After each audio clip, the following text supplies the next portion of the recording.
Pemirsa, Lakon Indonesia berkolaborasi dengan perajin tradisional meluncurkan koleksi pakaianku. Kolaborasi ini bertujuan untuk melestarikan budaya dan meningkatkan ekonomi perajin tradisional di masa pandemi. Ya, diharapkan koleksi fashion pakaianku tidak hanya menjadi hasil produk lokal, tetapi dapat mengangkat hasil karya tangan para pengrajin menjadi sesuatu yang mempunyai rasa dan standar yang dapat diterima dunia internasional.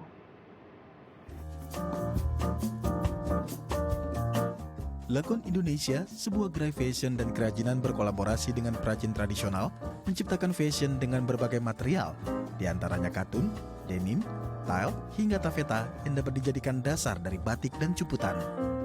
Untuk mengawali kerjasama ini, Lakon Indonesia menggelar pagelaran fashion koleksi pakaianku. Bertemakan A Journey to Java, Lakon Indonesia memamerkan 105 busana yang dibawakan oleh 75 model hasil kerjasama dengan perajin tradisional di wilayah Jawa.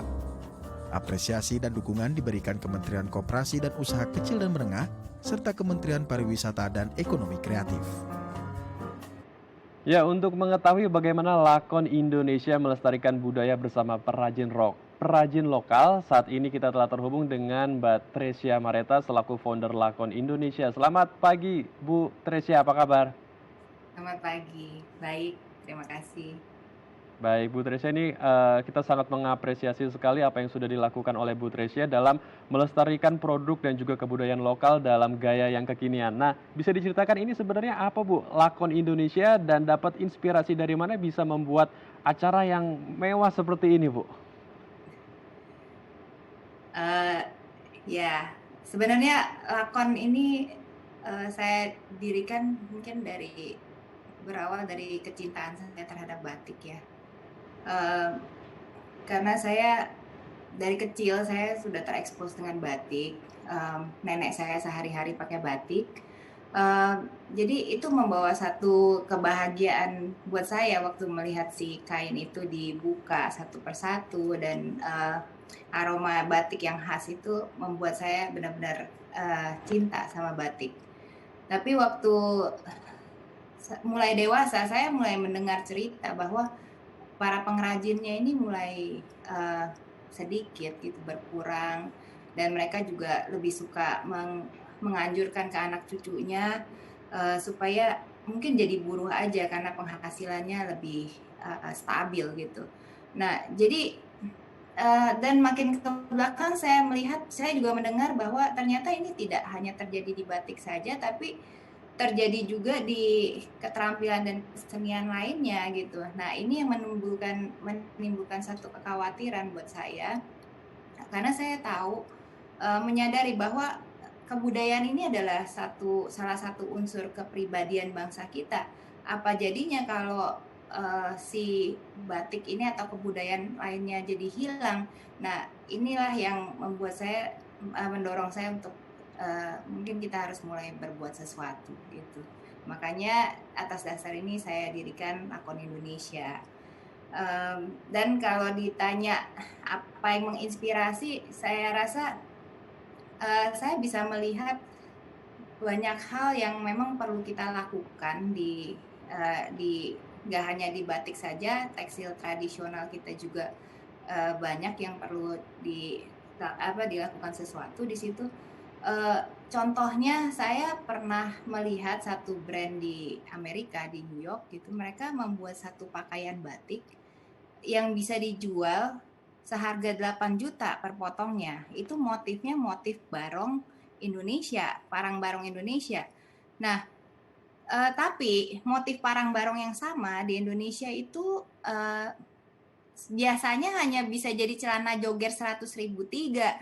Nah, di sini saya melihat bahwa memang pengrajin kita perlu dibantu, diberi pandangan-pandangan yang baru, wawasan yang baru, ilmu-ilmu yang baru, supaya mereka bisa relevan dengan zamannya, sehingga pelestarian budaya itu bisa terjadi.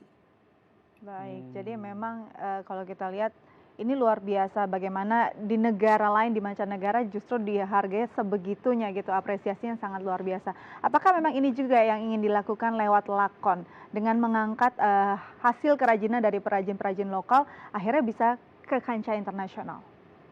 Iya, saya rasa itu perlu karena dengan bisa diterimanya si produk batik ini di dunia internasional itu berarti pasarnya jadi membesar gitu. Karena kan kita tahu teorinya bahwa kalau permintaan ada, produksi jalan. Nah, kalau permintaan nggak ada, produksi juga nggak bisa jalan. Nah, ini yang perlu kita perbaiki. Di Lakon, saya mendirikan satu ekosistem sebenarnya, bukan hanya toko saja atau brand saja, tapi Lakon Indonesia adalah satu ekosistem. Di sini kami memiliki 3 hal. Satu adalah Lakon Store, toko yang sekarang ada 3, satu di Kelapa Gading, satu di Jimbaran Bali, dan satu pop-up butik yang kami baru buka di District 8. Nah, ini adalah menjadi wadah dari brand-brand lokal. Kami juga ingin mendorong brand-brand lokal karena buat kami brand lokal ini mereka adalah kreatif-kreatif muda. Mereka adalah pelaku budaya masa kini. Selain Lakon Store, kami juga punya yang namanya Lakon Indonesia, adalah brand fashion. Brand fashion ini yang menjadi pelaku. Dia adalah yang bekerja sama dengan para pengrajin, memberikan pandangan dan ilmu yang baru di sini, membantu mereka bagaimana bisa berkembang dan memiliki sesuatu yang berguna untuk masa depan mereka nantinya. Dan si pelaku ini juga yang membuat satu image di pasar, membuat satu gambaran apa yang bisa dilakukan dengan tekstil tradisional ini. Nah, selain Lakon Indonesia sebagai satu brand, kami juga akan memiliki satu tempat yang namanya Teras Lakon. Sekarang Teras Lakon sedang dalam tahap perancangan. Saya harap kalau lancar kita bisa mulai bangun tahun depan, tempatnya nanti di Serpong. Nah, Teras Lakon ini adalah suatu laboratorium publik yang berfungsi mewadahi para ahli, pengamat batik, pecinta batik, mungkin kolektor, atau nggak hanya batik saja, tapi sampai ke budaya sendiri. Nah, dari sini saya benar-benar berharap bahwa kami bisa berbagi ilmu dan banyak hal dengan adanya ekosistem ini. Nah, ekosistem inilah yang nanti akan saling bekerja sama untuk menguatkan dan mengangkat seluruh industri.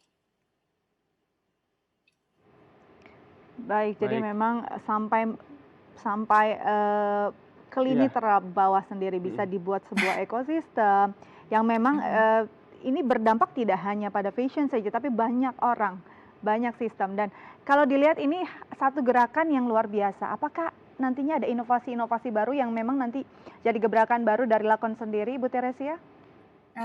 Saya harap sih kita nggak hanya akan berhenti di batik nantinya, karena Indonesia ini kan punya harta yang banyak sekali, dari Sabang sampai Merauke kita punya tekstil yang luar biasa dan itu sangat menarik untuk dieksplor. Jadi nantinya Lakon Indonesia nggak hanya berhenti di Jawa, tapi kami akan berkeliling Indonesia gitu. Kami akan mengeksplor kain tenun, songket, dan tekstil lainnya, dan ya kita coba lihat apa yang bisa kami lakukan di situ juga. Baik, ini juga Baik, kita harapkan banyak ya. pemuda dan juga generasi-generasi milenial yang juga mengikuti gerakan dari Bu Tresya ini, karena budaya kita ini sangat kaya sekali ya Dika. Sayang Betul. kalau misalkan putus di Sangat generasi kaya. muda. Baik, terima kasih telah berbagi inspirasi bersama kami Bu Tresya di Halo Indonesia. Tetap jaga kesehatan Anda dan selamat kembali beraktivitas. Terima kasih. Baik pemirsa, usai jeda kita akan menghadirkan informasi menarik dan inspiratif lainnya. Karena itu tetap bersama kami di Halo Indonesia.